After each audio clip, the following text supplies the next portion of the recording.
Greetings Knights, welcome to another Kingdom of Heroes video. Today I'm going to show you how I beat Tower of Arrogance level 40 hard. This is the second rotation of October 2020. So as you can see now, based on the units, it's pretty much just the Freya, Jara, Cersei, cheese strategy.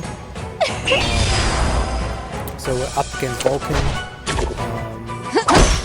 Basically, like most of the boss levels in the tower, you basically shoot with dots. And normally it's just the boss himself, but occasionally, like with Vulcan, he has some minions, which makes it a little bit harder, which is why I tend to use the cheese strategy for those stages. So what you need to do is try and block him off from attacking Morgan and Sia. And the beauty about this team is that apart from Jara, everyone has dots. Now your main dotters are still gonna be Morgan and Sia, but both Cersei and Freya can throw one in, just to make it a little bit easier. Now as you can see, because of the knockback, actually blocked off my Morgan for like 2 turns now. Okay, now he's moved forward, so that's going to help a little. That means my Morgan can finally cast some dots on him. Now you're gonna still need a bit of RNG here, because you don't want to see it too close.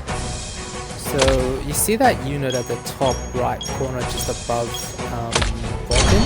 Now sometimes he comes down, sometimes he doesn't. I haven't quite worked out why he does and he doesn't sometimes.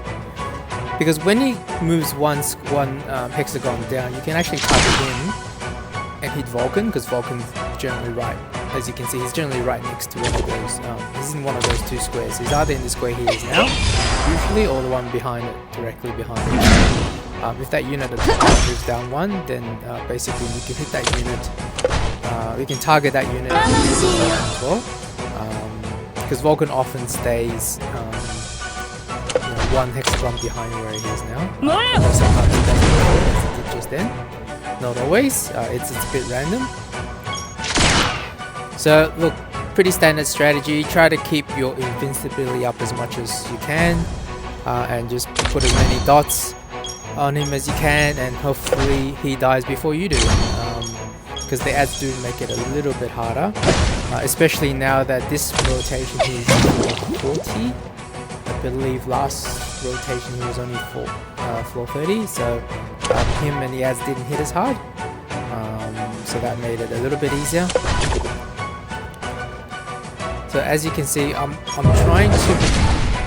being very careful where I place my units, because I need Morgan and Sia alive for as long as possible.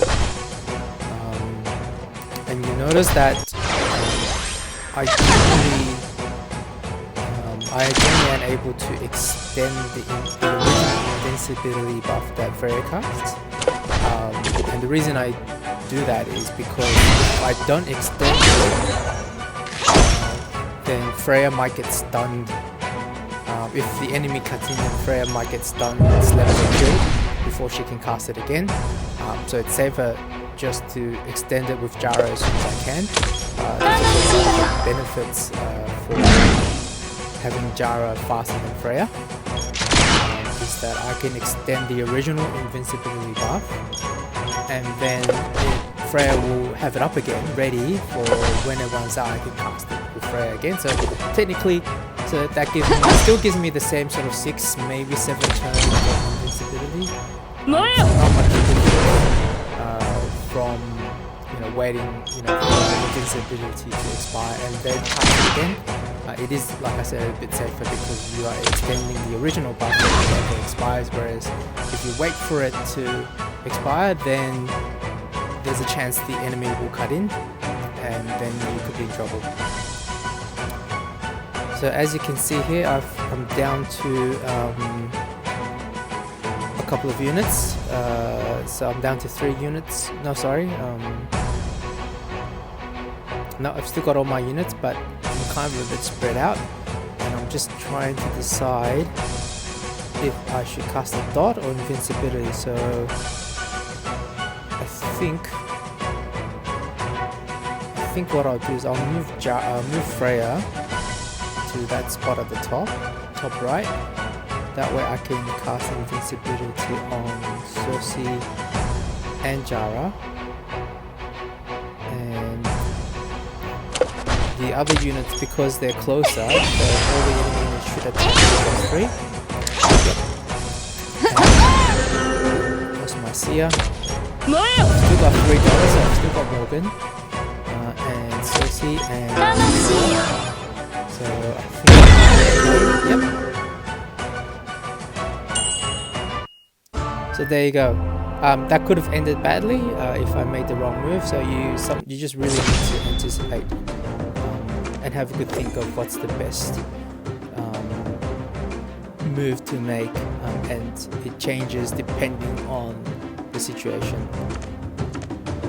So as you saw there, my Freya is just on her standard effect runes. Cersei is just Swift Life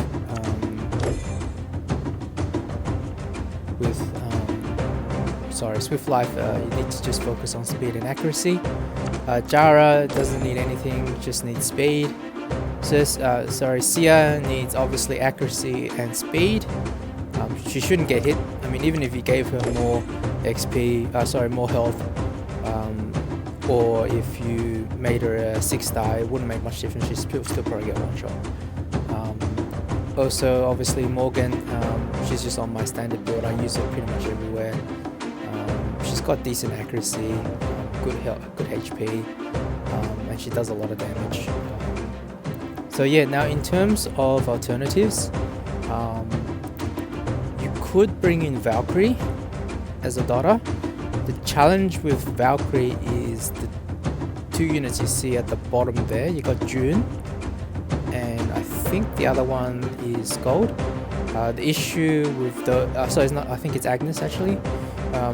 Is the issue with that is those wind units are going to attack Valkyrie, so you're going to have to make sure that Valkyrie is able to be protected by the invincibility buff as well. You could probably leave Cersei out if you have to, but you definitely have to protect Valkyrie in that instance if you use her. Sia is really good in this case because she's not going to be attacked by any of the units except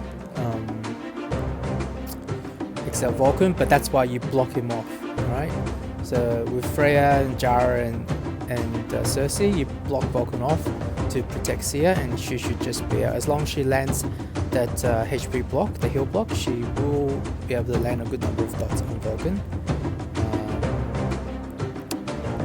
I wouldn't use any wind daughters. You could look, if you have Nocturne, obviously he's pretty rare. I don't have him either. But Nocturne is amazing for ToAH. Actually, he's amazing for pretty much everywhere. He does so much damage and he throws so much dots.